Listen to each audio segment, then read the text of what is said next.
Hello again and welcome. This is Robert Schein, Managing Director and Partner of Blanke Schein Wealth Management. Thank you for joining us for our May 2nd edition of Market Insights and Observations. We're going to talk about three topics, moving markets we're paying attention to, so you should be too. Thanks for watching. Getting right to our three topics of the day, the Fed meeting results. The Federal Reserve Chairman yesterday moved the market in a significant way, and we'll talk about how. The sentiment check in sort of checking in sort of positioning on Wall Street, as well as the job data that has been released today. So let's start off right out of the gate.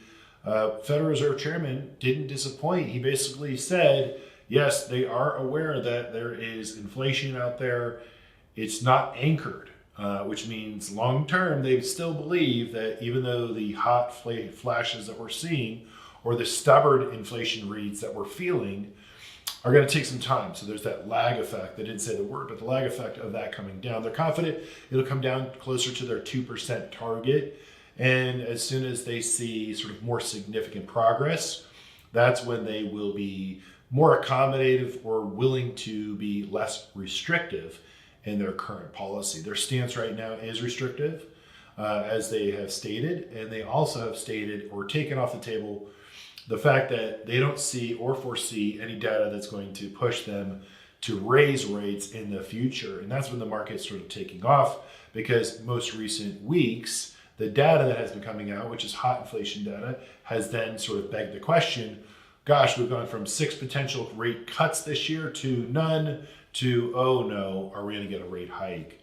So the Federal Reserve's chairman said, one, they see inflation well in hand. Two, they're still going to need a little bit more time. Higher for longer is what we've been predicting and saying and sticking to. So this is playing right into our hand for our clients at Blanke Schein Wealth Management.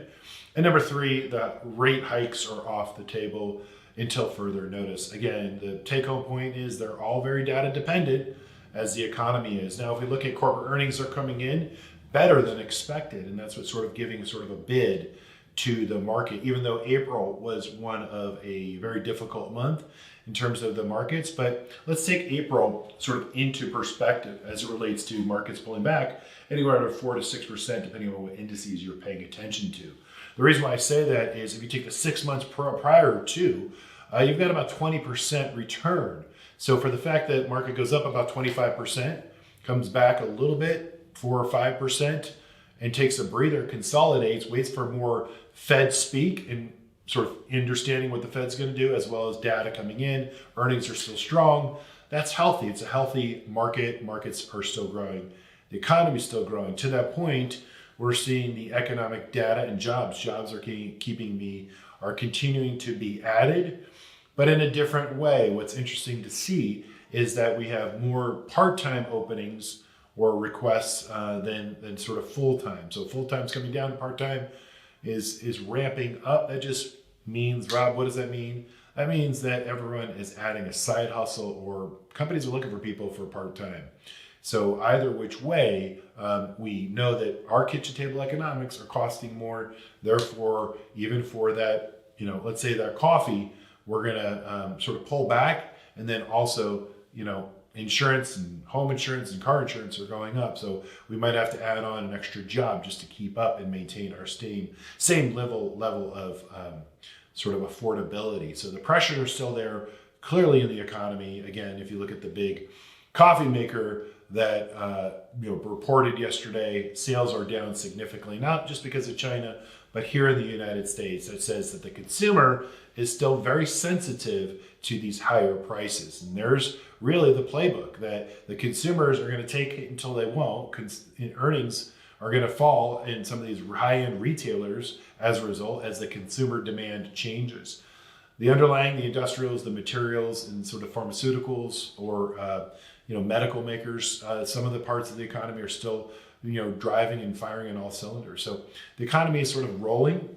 There could be rolling recessions built into different sectors, as the economy is always cyclical. And we're seeing that cyclicality play out, but that diversification adds to sort of a stronger economy longer term. So that's it. Their rate cuts, their policy is basically, it's too soon or too much to basically say, hey, there's risk. And one of the key whole take-home points from yesterday is Federal Reserve Chairman said, I don't see a stag or I don't see inflation, which means he doesn't see stagflation. He doesn't know where people are getting that. or he doesn't see inflation play out. Stagflation, again, if you remember from economics, is when you basically have tempered growth or slow growth or no growth, and you still have prices of goods and services still go up. So basically it's stagflation. We could point that there is, again, that in the economy right now for the real consumer on what we spend money on and how we're sort of taking home money. So anyway, that's remained to be seen. The consumer is going to be in the crosshairs. The Federal Reserve is there, ready, willing, and able to make policy adjustments when they deem necessary based upon the data at hand. So what does this mean? What's the setup? It was actually a really good report. Markets were up yesterday. The markets are up today as a result. So there's a follow through. Markets believe that the Fed will be there when the data is there to support. That's very bullish moving forward for equities. So that's our take home for today. Three things you should be paying attention to. Sentiment, again, I didn't get to it, but the sentiment is bullish on Wall Street as a result of the report. So there's going to be broadening out in sort of sectors and asset classes. We're going to do that for our clients as well. Still be cautiously optimistic. We still have cash to put to work, but sort of watch the data as it plays out. Thanks for watching. Again, like and subscribe. And if there's anything you need, you want to review, we're here for you. Thank you. Take care. Have a good day.